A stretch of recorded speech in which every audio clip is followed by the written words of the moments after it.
Assalamu alaikum. L'objectif de cette vidéo sera d'une part de conjuguer les verbes du texte numéro 3, donc ce sont ces 4 verbes qu'on voit ici, le texte sur le pain, et deuxièmement de voir comment on conjugue en arabe un verbe à la voix passive au présent et au passé. Et donc ça va concerner ces 2 verbes ici en bas, sana'a et darafa. Alors on va commencer par identifier les verbes qu'on avait dans le texte.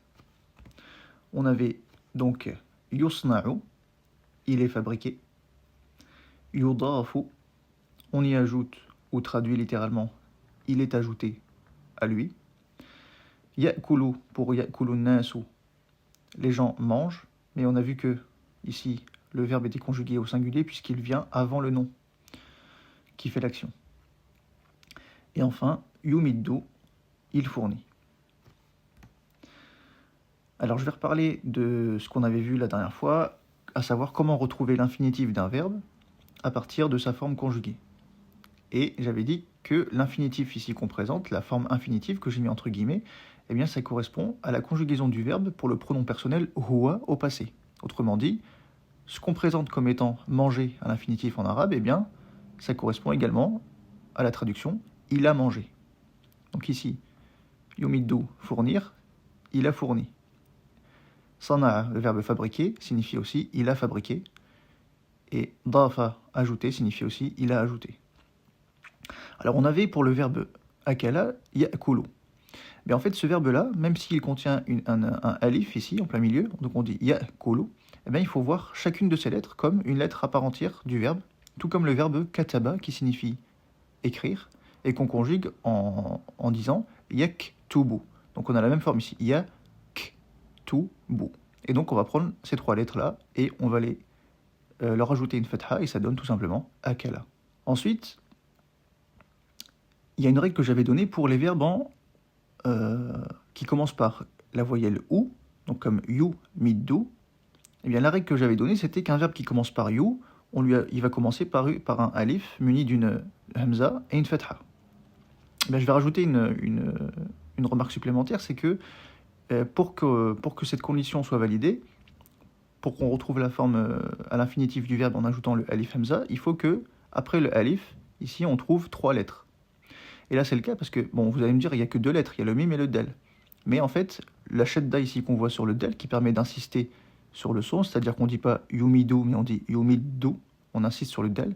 En fait, la shadda, ça signifie littéralement qu'on a un double del ici.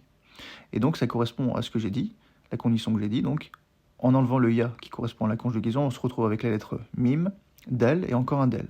Donc, ça commence par ou, il y a 3 lettres après, donc ça fait amedda. Ici, on retrouve un verbe de la forme la plus simple, yusna'u, bon, sauf qu'il commence par un ou, alors que normalement il fabrique, on dit yasna'u.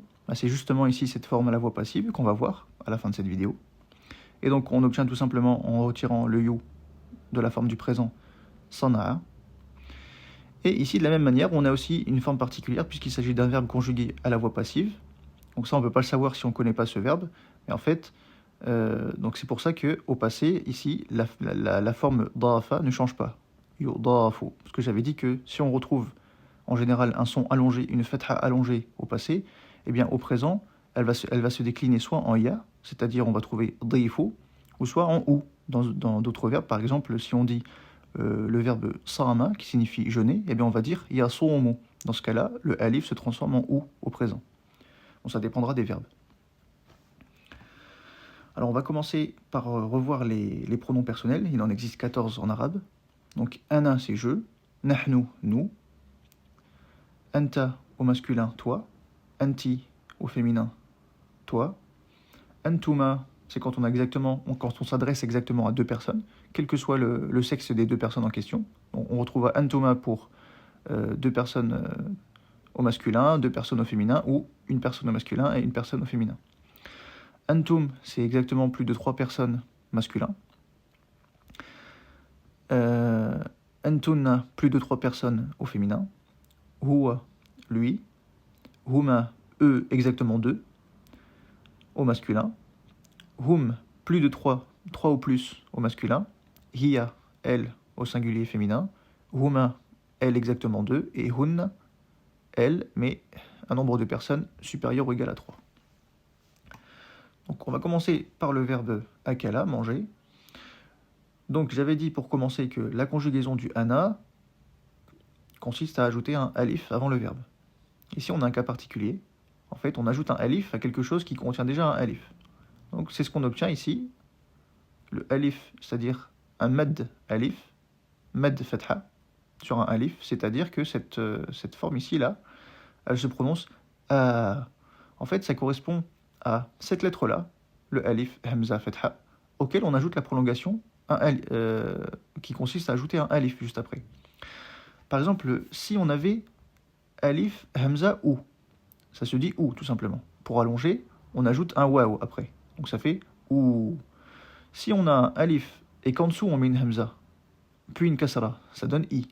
Eh bien, si on veut allonger ce son, on ajoutera un ya après cette lettre et ça donne i. Eh bien, on peut faire la même chose avec le son a, on peut l'allonger, mais dans ce cas, on ne met pas deux alifs consécutifs, mais on met un seul alif et on rajoute ce symbole ici au-dessus. Donc ça donne ana akulu. Ensuite, ça se décline tout simplement en prenant le alif comme une lettre à part entière du verbe. Donc nahnu, la marque du nahnu c'est le nun, donc ça donne nakulu, de la même manière qu'on dit naktubu. Et ensuite on continue.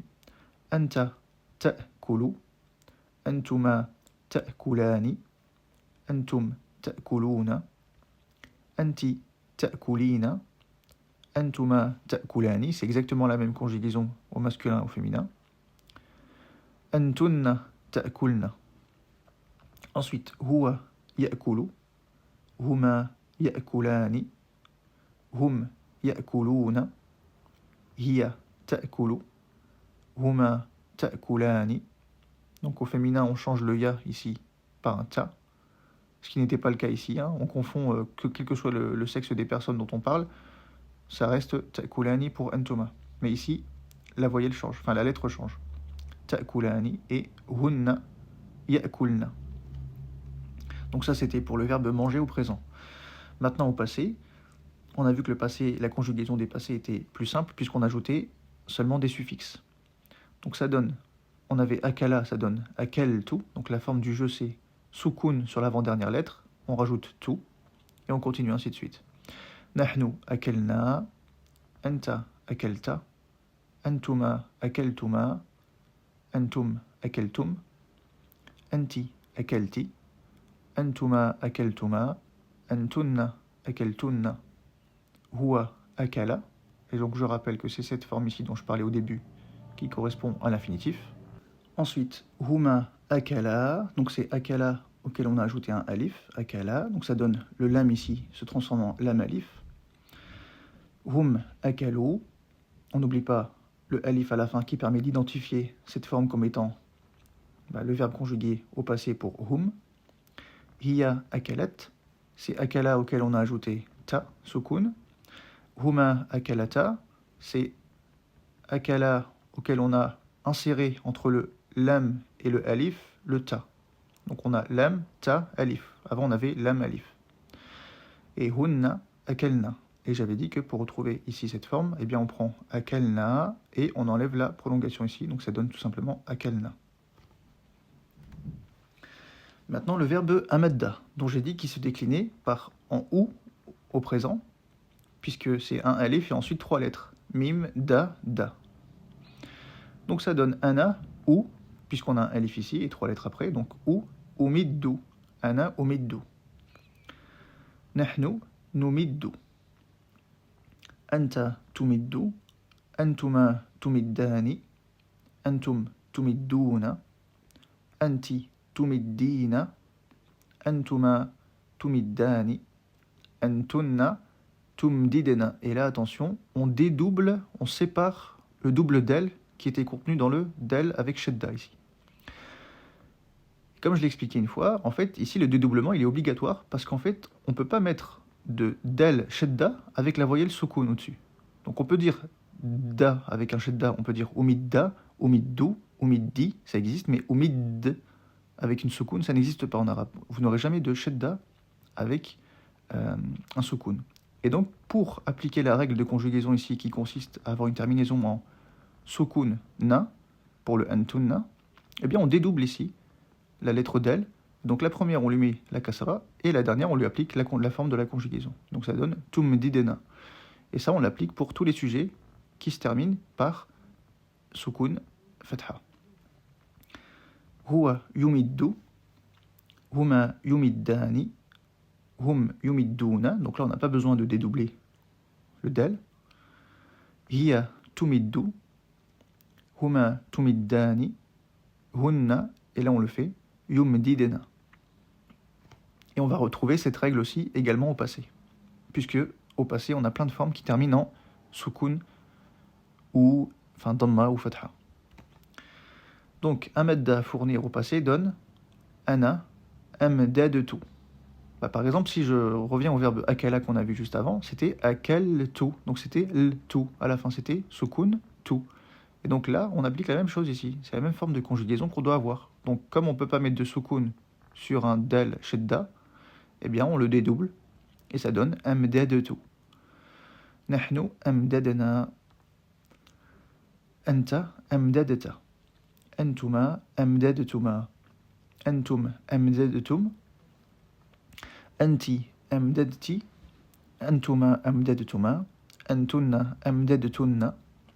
Huwa amadda. Là, on n'a pas besoin puisque c'est cette forme-là qu'on retrouve au passé. Donc, il y a une fatha, donc on peut laisser la shadda. Huma amadda, toujours pas, puisque la conjugaison ci de huma consiste à prendre cette forme-là de huwa au passé et d'ajouter un alif. Hum amaddu. Hiya amaddat, c'est la même chose, c'est ça auquel on rajoute ta sukun. Donc pas besoin de changer puisqu'on garde le fatha ici sur la fatha sur le del. Huma amaddata, on a juste inséré entre le da et le alif un ta. Hunna amdadna. Et donc c'est pareil, amdadna, amdadna. Ensuite, le verbe sana'a, fabriquer, que j'avais déjà conjugué dans une précédente vidéo, mais que je vais refaire puisque c'est ce verbe qu'on va conjuguer au passif juste après. Donc ça donne, de la même manière qu'on conjugue le verbe fa'ala en disant ana af'alu, et bien c'est la même chose, sana'a, fa'ala, af'alu, donc ana asna'u. Nahnu nasna'u, anta tasna'u, antuma tasna'ani, antum tasna'una, anti tasna'ina, antuma tasna'ani, antunna tasna'na. هو يصنع هما يصنعان هم يصنعون هي تصنع هما تصنعان هن يصنعن. Et donc au passé, plus simple, أنا فعلت, donc أنا صنعت. نحن صنعنا, أنت صنعت, أنتما صنعتما, أنتم صنعتم, أنت صنعت, أنتما صنعتما, أنتن صنعتن, هو صنع, هما صنعا, هم صنعوا, هي صنعت, هما صنعتا, هن صنعنا, صنعنا, صنعنا. Le verbe dafa, ajouter. Donc là, ça fait partie des verbes qui contiennent un son allongé au passé, alif, et j'avais dit que ce son-là, il va se décliner selon les verbes. Donc ça, c'est à savoir selon chaque verbe. Mais il va se décliner soit en i, soit en ou. Mais cette prolongation, le fait qu'on prolonge ce son, eh bien ça doit rester dans la conjugaison. Donc ça va. Ça, comme ça correspond à huwa au passé, eh bien le a, on va le trouver au passé. Donc là, comme on est au présent, on doit adapter cette prolongation du a. Donc ce sera soit i, soit ou. Et bien là, en l'occurrence, c'est i. Et donc ça donne ana adifu. Donc on a changé le da en di. Ana adifu. نحن نضيف أنت تضيف أنتما تضيفان أنتم تضيفون أنت تضيفين أنتما تضيفان أنتن تضيفن هو يضيف هما يضيفان هم يضيفون هي تضيف هما تضيفان et هن يضيفن.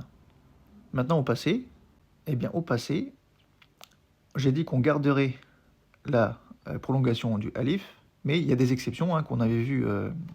Alors je sais plus quel verbe on avait utilisé. Bon, j'avais expliqué que, en fait, cette prolongation là du alif, eh bien elle va disparaître si juste après cette lettre-là, la conjugaison impose une lettre avec un soukoun. Donc j'avais dit qu'on interdisait dans conjugaison en arabe une prolongation, si juste après venait une lettre avec un soukoun, parce que ça matche pas, quoi, on va dire. Et donc, pour dire ana, donc de base, intuitivement, on aurait dit daftu. Mais on ne peut pas dire da, puisqu'après, on doit écrire la lettre avec un soukoun et tout. Donc on ne peut pas dire da et ensuite retomber avec un soukoun. Donc pour ça, on adapte et on utilise la kasra. Donc ici, le moyen mémotechnique que je donne, c'est que comment on retient qu'on dit driftu, c'est que ce verbe-là au présent, sa prolongation du alif devient i, une prolongation en i avec un ya. On dit adrifu. Eh bien, ce sera le dri qu'on va utiliser. Par exemple, j'avais parlé du verbe jeûner qui se dit sans un main, et au présent, j'ai dit que dans ce cas, le a se transformait en ou. On dit yasomu, il jeûne. Eh bien, ça tombe bien avec l'astuce que j'ai donnée, puisque pour dire moi j'ai jeûné, on dit somtu. Et pourquoi on dit son? Parce que le a se transforme en ou au présent. Donc pour ce verbe, ça donne un a, di, parce que c'est difu, diftu, parce que ça c'est la conjugaison qu'il impose pour le jeu, ça termine par sukun, dhamma, donc on retire le alif, diftu. Et on applique cette règle pour tous les cas où ça s'applique. Nahnu difna, anta difta, antuma diftuma, antum diftum, anti difti, antuma diftuma, antunna diftunna, huwa dafa. Donc là, on peut, pas de problème, on laisse le alif, puisqu'après on a fatha, on n'a pas sukun. Ensuite, huma dafa, la même chose, puisque on a juste pris ça et on a ajouté un alif. Dafu, hum dafu, hiya dafat, huma dafata, et là, hunna, on l'applique, difna. Parce que l'astuce, c'est de prendre ça, difna, et d'enlever le alif final, donc ça donne difna. Alors maintenant, ces deux derniers verbes qu'on a vus là, sana'a et dafa, dans le texte, ils sont conjugués à la voix passive, c'est-à-dire que le sujet du verbe, c'est lui qui subit l'action. Par exemple, si on prend le verbe écrire, moi, si je le conjugue pour ma personne je à la voix active, eh bien je dis j'écris. Mais si je veux conjuguer à la voix passive, c'est moi qui subis l'action du verbe, même si c'est moi le sujet du verbe, et donc je dirais je suis écrit. Eh bien là, il faut retenir deux choses pour conjuguer les verbes à la voix passive, que ce soit au passé ou au présent. Donc on va prendre huwa, le verbe kataba par exemple, avec le sujet huwa. Eh bien, ce qu'il faut retenir, c'est que pour conjuguer à partir de la racine d'un verbe, la racine trilitère, pour le conjuguer à la voix passive, au passé, eh bien, on va lui appliquer la sonorité ou ia. Donc ça, c'est à retenir. La voix passive au passé, ça donne ou ia. Et la voix passive au présent, ce sera ou a ou. Ou a ou. On peut retenir simplement ou a ou parce que il y a des cas où vous n'aurez pas ici ce soukoun. Mais quand on est en présence de 4 lettres, eh bien, on ajoutera ce soukoun ici en deuxième place. Mais sinon, on peut retenir ou ia au passé et ou a ou au présent. Donc on va le voir avec deux exemples pour comprendre. Par exemple, le verbe écrire, comme je viens de dire. Eh bien, kataba, ça veut dire il a écrit, parce que c'est l'infinitif qui signifie écrire, mais c'est aussi, comme je l'ai dit plusieurs fois dans cette vidéo, eh bien, la conjugaison au passé pour huwa, et donc ça signifie aussi il a écrit. Eh bien, qu'est-ce que ça va donner si je veux conjuguer kataba à la voix passive au passé? J'applique ou ia. Là, j'ai a, eh bien, je vais obtenir kutiba. Et ici, pour lui, au présent, on a vu qu'on ajoutait un préfixe. Donc, c'était yaktubu pour il écrit. Et bien là, j'applique ou, a, ou. Donc, ça donne yuktabu. Et là, qu'est-ce que ça signifie, ce qu'on vient d'écrire? Kataba, comme je l'ai dit, il a écrit. Kutiba, ça au passif, c'est-à-dire il a été écrit. C'est-à-dire que lui, il a subi l'action. Et au présent, il est écrit. Maintenant, avec le verbe sana'a. Sana'a, fabriquer ou il a fabriqué. Eh bien, si on applique cette règle, ou ia, ça donne suni'a, et ou a ou yusna'u. Donc, on va conjuguer maintenant le verbe sana'a, mais à la voix passive, au présent et au passé. Donc, pour retrouver l'ensemble des conjugaisons pour tous les pronoms personnels, à chaque fois on va partir de l'astuce mémotechnique que j'ai donnée et qui s'applique à huwa ici. Donc j'ai dit que pour au présent, à la voix passive, donc au présent passif, eh bien c'était ou, a, ou. Eh bien ça c'est pour huwa. Eh bien comment je repars de ana à partir de ça? Eh bien le huwa, la marque du huwa au présent c'est la première lettre you qui se met devant le verbe. Et j'avais dit que pour ana, c'est le alif. Donc je vais juste remplacer ici le you par ou, et ça donne usna'u. Et plus simplement, c'est quoi la modification? Eh bien, tout à l'heure, quand on a conjugué à la voix active, on disait ana asna'u. Bah, la seule chose qui change, c'est le a qui se transforme en ou. Bah, c'est ce seul changement qu'on va appliquer pour tous les pronoms. Donc on va dire ana usna'u, je suis fabriqué. Nahnu nusna'u, alors que c'était nasna'u. Et ainsi de suite. Anta tusna'u, antuma tusna'ani, antum tusna'una. Alors qu'on avait tasna'u, tasna'ani, tasna'una. Anti tusna'ina, antuma tusna'ani, antunna tusna'na.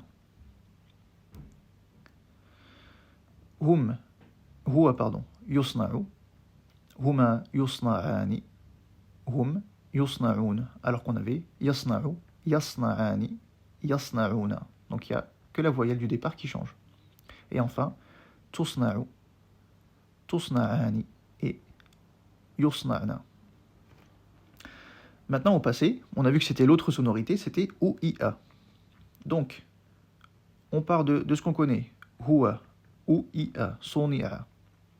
Et donc pour je, c'est la terminaison, pour la conjugaison du je, c'est au passé, sukun, tu. Et donc là, on applique cette sonorité à laquelle on modifie la voyelle finale pour obtenir la conjugaison du je. Donc c'est plus soni a, mais c'est soni a tu pour obtenir la conjugaison pour ana. Et on développe à partir de là. Donc ana soni a tu, c'est-à-dire moi j'ai été fabriqué. Nahnu soni ana, nous avons été fabriqués. Et ainsi de suite. Anta soni ata, antuma soni atuma. Antum soni'atum, anti soni'ati, antuma soni'atuma, antunna soni'atunna. Huwa soni'a ou ia, huma soni'a, ça change pas la règle, là on prend soni'a et on ajoute un alif. Hum soni'u, hiya soni'at, de la même manière, ça change pas, on prend soni'a, on ajoute ta sukun. Huma soni'ata, c'est la même chose, on prend soni'a et on insère ici entre le A et le Alif, un Ta. Et Hunna, Soniana. Et ici, ça ne change toujours pas. Soniana, Soniana. Maintenant, on va modifier légèrement, ou plutôt ajouter des précisions sur la manière de conjuguer avec des verbes particuliers, comme par exemple le verbe drafa, qui contient un allongement ici. On a vu que le fait qu'un verbe contienne un allongement, ça apporte des conditions supplémentaires, plutôt des règles supplémentaires, qu'on va prendre sous forme d'astuces, pour pas trop compliquer. Donc drafa, il était conjugué dans le texte à la voix passive, au présent, et ça donnait yudafu. Comment je sais que c'était la voix passive? Parce qu'il commençait par ou, alors que l'infinitif ne commence pas par alif, et il a gardé la même voyelle de prolongation qu'au passé, alors qu'il est au présent.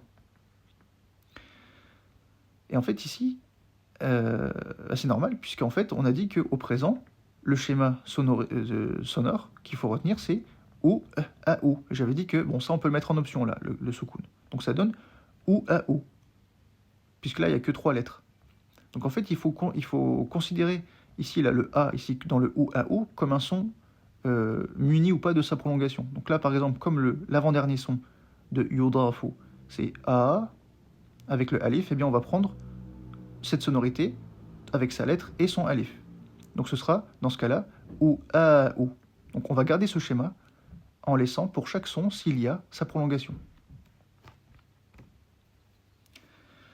Donc, le ou a ou, en sachant qu'on a un alif ici, il va se transformer en ou a ou.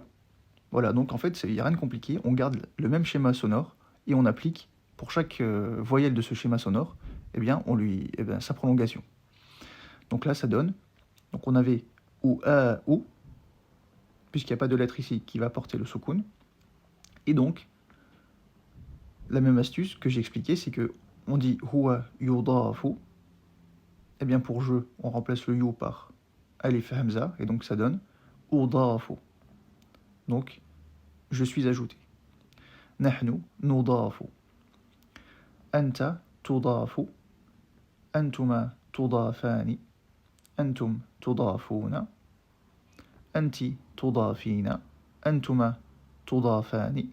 Antunna tudafna. Pourquoi le alif a disparu? Parce que ici, juste après, on a une lettre munie d'un soukoun. Et donc, j'avais dit qu'il n'y a pas de prolongation suivie d'un soukoun. Donc, on sacrifie la prolongation, entre guillemets. Huwa yudafu. Huma yudafani. Hum yudafuna. Hiya tudafu. Huma tudafani. Hunna yudafna. Enfin, pour la voix passive au passé, eh bien ça ne change pas.